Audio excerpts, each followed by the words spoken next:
میرا اصل وطن جو ہے یوپی کے اندر دیوبند کے قریب ضلع میرٹھ ہے، میرٹھ ضلع ہے۔ میرٹھ ضلع میں ایک گاؤں ہے جس کا نام ہے دورالہ۔ جب دیوبند کی طرف جاتے ہیں تو کھتولی سکوتی سے پہلے اس کا ایک اسٹیشن آتا ہے، بائیں ہاتھ پہ شوگر مل بھی ہے، بہت بڑی، بہت مشہور ہے۔ اللہ کی شان، اس گاؤں کے اندر میرے جو مکتب کے استاد تھے ایک، ان کا نام تھا منشی نور الحسن۔ نہ وہ رسمی قاری تھے، نہ مفتی تھے، نہ عالم تھے، منشی تھے، اور بچوں کو قاعدہ بغدادی پڑھاتے تھے تجوید کے ساتھ۔ ایک مرتبہ حضرت مولانا حامد حسین صاحب رحمۃ اللہ علیہ، جو حضرت تھانوی رحمۃ اللہ علیہ کے اجل خلافہ میں سے تھے، ان کو انہوں نے خط لکھ کر دعوت دی تھی، تو وہ ٹرین سے آنے والے تھے دورالہ۔ تو حضرت استاد میرے منشی نور الحسن، یہ چھوٹا سا تھا، میں شاید 7-8 سال عمر رہی ہوگی، تو وہ لے جا رہے تھے ریلوے اسٹیشن، اور مجھے انگلی پکڑ کے جا رہے، اور راستے میں تجوید کے قاعدے سکھا رہے تھے، یرملون کا قاعدہ، حروف شمسی، حروف قمری، یہ سکھا رہے تھے۔ پھر راستے میں کہیں حجامت بنانے کے لیے وہ بیٹھے، لبیں بنانے کے لیے، بال جو زائد تھے، تو میں ایک سائڈ پہ بیٹھا تھا، اب وہ حجام کام کر رہا تھا، ہاں بھائی وہ قاعدہ یاد ہو گیا کہ جی یاد ہو گیا، تو سنا دو پھر۔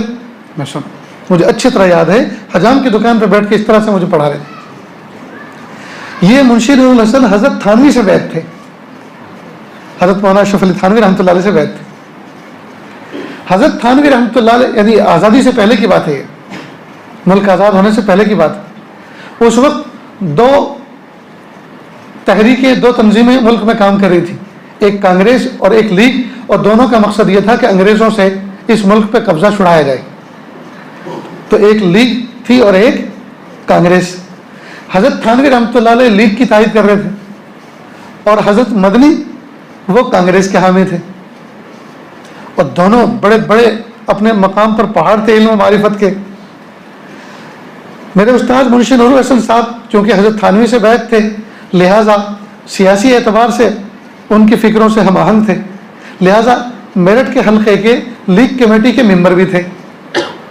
ایک مرتبہ یہ کمیٹی میں پہنچے، میٹنگ میں پہنچے کمیٹی کی، اور ان سے کہا کہ بھائی حضرت مدنی بھی بزرگ ہیں، حضرت تھانوی بزرگ ہیں، تو لیگ والے حضرت مدنی کی شان میں گستاخی کیوں کرتے ہیں، جو ان کو برا بھلا اپنے بیانوں میں کیوں کہتے ہیں؟ تو کسی نے فوراً کہا مولانا حسین احمد مدنی وہ بھی کوئی بزرگ ہیں، وہ بھی کوئی بزرگ ہیں۔ تو کہا اگر وہ بزرگ نہیں ہے آپ کی نظر میں، تو ایسی تنظیم سے میں اپنا استعفیٰ دیتا ہوں، اور استعفیٰ دے کر اپنے گاؤں چلے آئے۔ دل میں ایک صدمہ تھا کہ حضرت تھانوی جس تنظیم کی تائید فرماتے ہیں ان کا یہ حال ہے۔ تو اس صدمے کو لے کر گئے وہ تھانہ بھون کہ حضرت سے میں جا کر کہوں گا، ہو سکتا ہے حضرت کو پتہ نہ ہو۔ وہاں پہنچے، اب رات کا وقت تھا، رات کو وہاں ٹھہرے۔ حضرت کے خادم تھے بھائی الیاس، ان کے سامنے ذکر کیا کہ بھائی میں تو بڑے بوجھل دل کے ساتھ، بھاری دل کے ساتھ یہاں آیا ہوں۔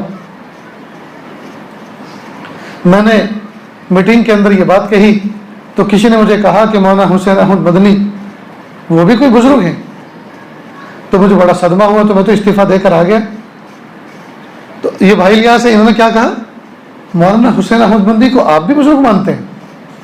تو کہا لو، وہاں تو معاملہ تھا ہی تکلیف دینے والا، یہ تو حضرت کے خادم، ان کا بھی یہ حال ہے، پھر آگے کیا حال ہوگا، اللہ ہی خیر کرے۔ اب صبح کو مجلس ہوئی، حضرت سب کو لے کر بیٹھے، حضرت نے ایک خط پڑھا، اور خط میں کسی سائل نے یہ پوچھا کہ حضرت دیوبند کے اندر حضرت مدنی جو ہے وہاں رحمتی رحمت ہے، عفو درگزر ہے، اور آپ کے یہاں زحمتی زحمت ہے، باہر نکل جاؤ، معافی مانگو، سختی سختی ہے۔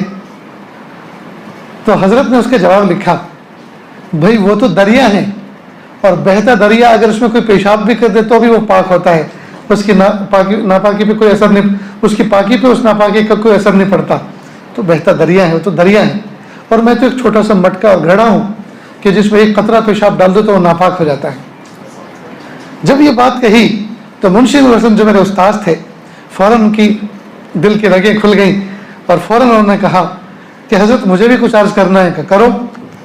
کہا میرٹھ میں ایسا واقعہ پیش آیا، میں نے فوراً استعفیٰ دے دیا، اور بڑے بھاری دل کے ساتھ آپ کے پاس آیا کہ آپ کو یہ سناؤں گا۔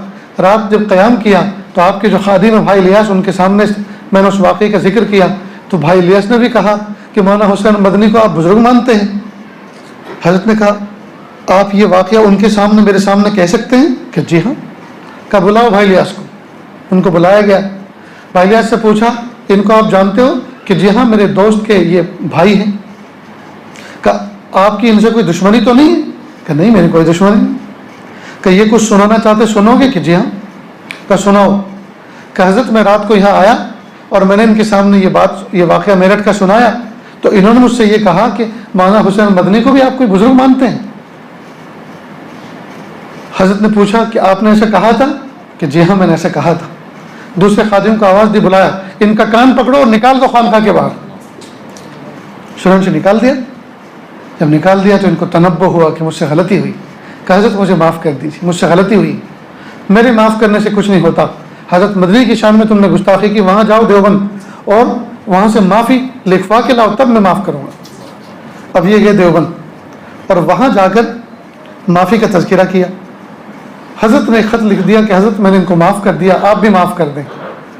حضرت نے فرمایا مجھے کیا پتا آپ نے وہاں جا کے کیا سنایا اور انہوں نے کس بات پر آپ کو معاف کیا، اس واقعے کو سناؤ اور اس واقعے کا خلاصہ وہ لکھیں اور پھر کہیں کہ یہ واقعہ میں نے سنا، میں نے اس واقعے پہ ان کو معاف کیا، آپ بھی معاف کر دو، تب میں سمجھوں گا کہ تم نے سچ بات کہی۔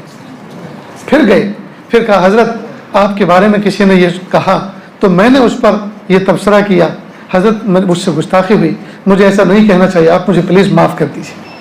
حضرت نے وہ واقعہ لکھا حضرت مدنی نے اور کہا حضرت میں نے ان کو معاف کر دیا، آپ بھی معاف کر دیجیے۔ پھر حضرت نے معاف کیا، لیکن پھر بھی کہا خانقاہ میں مجلس میں بیٹھنے کی تو اجازت ہے لیکن مجھ سے بات کرنے کی اجازت نہیں۔